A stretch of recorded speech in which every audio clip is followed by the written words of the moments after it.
আসসালামু আলাইকুম প্রিয় দর্শক, আশা করি সবাই ভালো আছেন। ধারাবাহিকভাবে এর আগে তিনটা বেগুনের চাষের তিনটা ভিডিও দিয়েছি আমরা। এটা হলো ফাইনাল রাউন্ড। আমরা এখন বাগান থেকে বেগুন ছিঁড়ে প্যাকেটিং করে আমরা এখন আড়তে পাঠাবো। সেই ভিডিওটা দেখার জন্য আজকে সবাইকে আমন্ত্রণ জানাইলাম। আপনারা সবাই ধৈর্য করে ভিডিওটা দেখবেন। আজকে বেগুনের সফল চাষের এবং ধারাবাহিক শেষ পর্ব আজকে ভিডিও দিব। সবাই একটু মেহেরবানি করে দেখবেন। আশা করি আমার সাথে আসেন, আগুন বেগুন ক্ষেতটা দেখেন, তারপর বেগুন চাষিরা কথা বলবে, তাদের সাক্ষাৎকার নিব, তাদের মান উন্নয়ন জীবন ভূমিকা নিয়ে কথা হবে। আজকে 10টা মিনিটের বেশি হবে না, খুব ছোট্ট একটা ভিডিও। আশা করি আমার এই ভিডিওটা শুরুতে আমি বলে দিব সবার কাছে একটাই দাবি, আমার ভিডিওটা যদি ভালো লাগে, কিছুটা হলেও ভালো লাগে, তাহলে আমার এই ভিডিওটা সাবস্ক্রাইব করবেন এবং লাইক দিবেন। যদি এগুলো দেন তাহলে আমি আরও ভিডিও দিব, নিজেকে উৎসর্গ মনে করব ইনশাল্লাহ। তো ধারাবাহিকভাবে যেগুলো ভিডিও দিয়েছি এইটা হবে, এটা ব্যতিক্রম।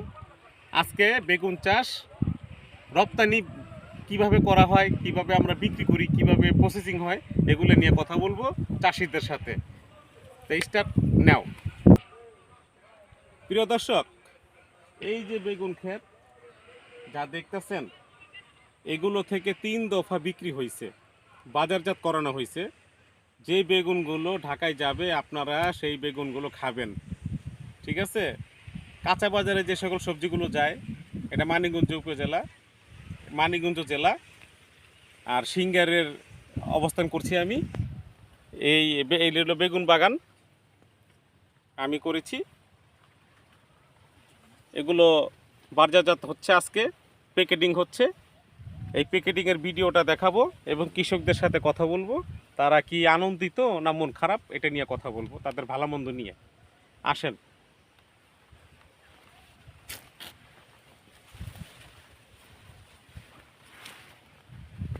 শুরুতেই বলতেছি, গাছের অনেক ক্ষতি হয়েছে, ফসলের ক্ষতি হয়েছে, সেই জন্য গাছের তেমন একটা অবস্থা ভালো না। আর তেমন ভালো না, ঢাকা খাচ্ছি 50 টাকা করে কেজি, আর এখানে ওনারা বিক্রি করতেছে 17 টাকা কেজি। তার মানে এই সবজিতেও সিন্ডিকেট হয়, সবজিতেও নানান রকম অনিয়ম হয়। কৃষক কিন্তু অরিজিনাল টাকাটা পায় না, অরিজিনাল দামটা পায় না, সম্মানীটা পায় না, ঠিক আছে? আর এখান থেকে 17 টাকা আমরা পাচ্ছি, আর এটা ঢাকা গেলে এটা 60 টাকা 70 টাকা হয়ে যায়। এটা আসলে যারা কষ্ট করে উপার্জন করে তারা কিন্তু মূল টাকাটা পায় না। যারা লারে চারে তারাই মনে করেন টাকাটা বেশি, মানে অর্ধেকের বেশি তারাই পেয়ে যায়, ঠিক আছে? এই যে আমার বেগুন বাগান দেখেন, আপাতত গাছে তেমন বেগুন নাই, সব ছিঁড়া হয়েছে। এটা এক জায়গায় ভুর করা হয়েছে। আসেন দেখি।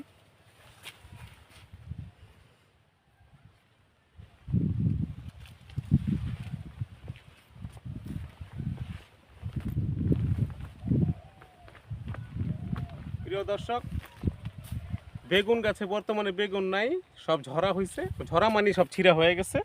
ইনশাল্লাহ বেগুনের পাশাপাশি কিছু মরিচ গাছও লাগিয়েছি, আগামীতে মরিচও খেতে পারবো ইনশাল্লাহ। এই যে ক্ষেত, এই যে ক্ষেত, আমার মতো যারা আছেন, আমার মতো যারা দিন নিয়ে দিন খায়, যাদের অভাবে দিন কাটে, তাদের মতো মানুষকে বলতাছি, আসেন গ্রামমুখী হন। গ্রামমুখী হলে এই সস্তায় জমি রাখতে পারবেন, কাগজ সলিড। সস্তায় জমি রেখে অন্তত সবজি খাওয়ার জন্য আপনার প্রযোজ্য হবে। আবার জমি রেখে দিলেও অনেক লাভবান হবেন এক সময়।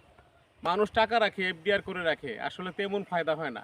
জমিতে ইনভেস্ট করেন, জমিতে ইনভেস্ট করলে ইনশাল্লাহ একদিন ফল আপনি ভালো ফল পাইবেন।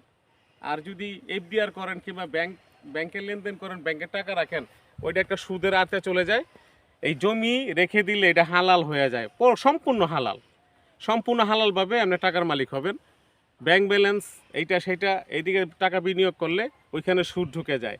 আশা করি সুদ থেকে বাঁচবেন। আল্লাহ পাক সুদকে অনেকভাবে ব্যাখ্যা দিয়েছেন। সুদ যে কী পরিমাণ গুনাহ, এইটা সর্বনিম্ন হইল, এটা আপনি জানেন, আমি ভিডিওর মাধ্যমে বললাম না। এটা সর্বনিম্ন হইল, এটা আমরা বলতে পারবো না, মুখে আসে না। এটা শাস্তি, কঠিন শাস্তি, সুদ এরম একটা জিনিস। এই যে সুন্দর বাগান, সস্তায় জমি কিনবেন এবং সস্তায় ফসল খাবেন। এখন আমরা কৃষি যারা কাজ করছে, যাদের হাত দিয়ে এই গাছ থেকে ফলাইছে, যারা উদ্ভিদ করছে, তাদের সাথে কথা বলবো এবং তাদেরই সুবিধা অসুবিধা নিয়ে কথা বলবো ইনশাল্লাহ। আসেন আমার সাথে।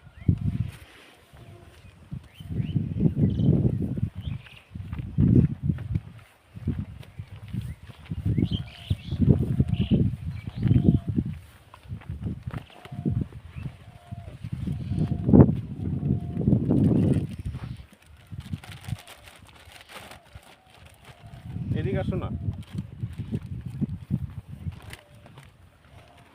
হ্যাঁ, ওইখানে দাঁড়াও। আসসালামু আলাইকুম। ওয়ালাইকুম আসসালাম। কেমন আছেন? আল্লাহর রহমতে ভালো আছি। আলহামদুলিল্লাহ, ভালো থাকলে ভালো। আপনার নাম কি? আমার নাম আশিক আলী। আশেক আলী। জি। এই যে বেগুন কি এরকম কয় দফা করছেন, কয় দফা? বেগুন এই যে একবার ছিঁড়ছি, এর আগে আর তো এই নিয়ে কি 3 বার হইলো? কম বেশ কইরা না? কম বেশ করে আবার কিছু বেগুন আবার ওই যে এই পচা হয়ে গেছে। কত হয়ে গেছে। হ্যাঁ হ্যাঁ হ্যাঁ হ্যাঁ বিভিন্ন রোগ তো। হ্যাঁ, বিভিন্ন রোগ হয় না? হ্যাঁ হ্যাঁ বিভিন্ন আচ্ছা, বেগুন যে এগুলো করলেন এখন কি লাভের মধ্যে আছেন না মানে কম বেশি কিছু আশা করা যায়? লাভের অংশ এখন তো আছে না, বুঝছেন? লাভের অংশ এখন আসে নাই। ও বেগুনে অনেক সময় দেখা যাইতেছে এটা ভাগ্যের পরিবর্তনও হইতে পারে, অনেক কারণ খরচ তো। এইবার তো আবহাওয়াটা হচ্ছে একটু সুবিধা না, না না, তাই না? আবহাওয়ার কারণে তারপর বেগুন খেতে অতিরিক্ত খরচ। হ্যাঁ হ্যাঁ হ্যাঁ হ্যাঁ, অতিরিক্ত খরচ। আর তাছাড়া বেগুন সবকিছু এবারে বেগুনগুলো একটু ফ্রেশ না, না একটু আনফ্রেশ। আনতে হবে। আর দামটা তো কমই পাওয়া যায়। কত করে বিক্রি চলছে এখন পাইকারি? দাম এখন আছে 15-20 টাকা। 15 থেকে 20 টাকা। জি। ঢাকা গেলে তো এটা প্রায় 50 টাকা 60 টাকা আমার কিনে খেতে হয়। ঢাকা ধরেন এরা প্রিয় দর্শক, ব্যবসা বোঝে এই না। বেগুনটার মধ্যে কোনো পার্শ্ব প্রতিক্রিয়া, কোনো বিস্কুপ প্রতিক্রিয়া নাই। না এটার মধ্যে কোনো রকম কোনো ওষুধ ছিটানো থাকে না। এটার মধ্যে কোনো রকম বাজে এবং কোনো রকম কোনো বাজেয়াপ্ত কোনো আপনার রাসায়নিক দেওয়া হয় নাই। যদি দেওয়া হইতো তাহলে বেগুনগুলো আরও ভালো হইতো, কিন্তু সুন্দরের মধ্যে অনেক কিছু, অনেক খাইট থাকে এবং মানুষের রোগ বালাইয়ের মধ্যে রোগ বালাই হওয়ার একটা সম্ভাবনা থাকে। হ্যাঁ তো যাই হোক, প্রিয় দর্শক, আমি নিয়মিত সবজি চাষের আমি ভিডিও দিয়ে থাকি এবং মানুষের ভালো মন্দ, এই যে দেখেন কি অবস্থা, সব গাছগুলো হয় নাই, মাঝে মাঝে ফাঁকা দেখতেছেন। আবহাওয়ার কারণে এই যে আবহাওয়ার কারণে অনেক গাছ ফেলে দিতে হয়েছে, এই আবহাওয়ার কারণে অনেক গাছ ফেলে দিতে হয়েছে। এই যে মাঝে মাঝে ফাঁকা দেখতেছেন, ঠিক আছে? প্রিয় দর্শক, এখন আমরা আরেকজনের সাথে কথা বলবো।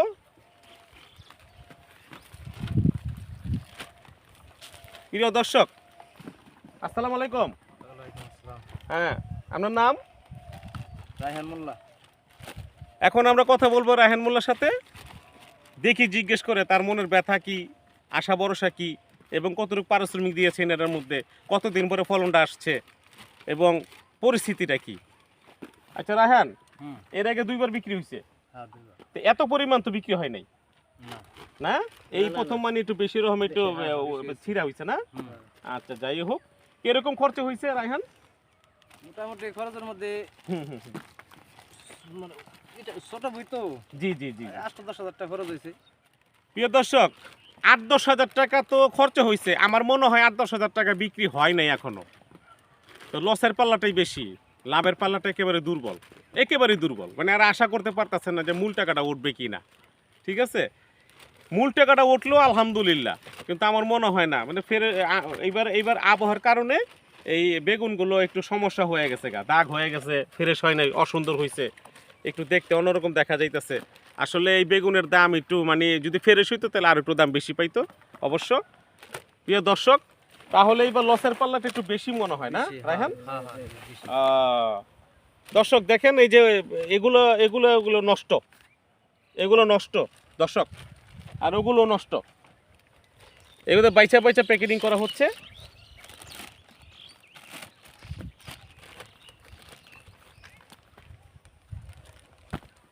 প্রিয় দর্শক,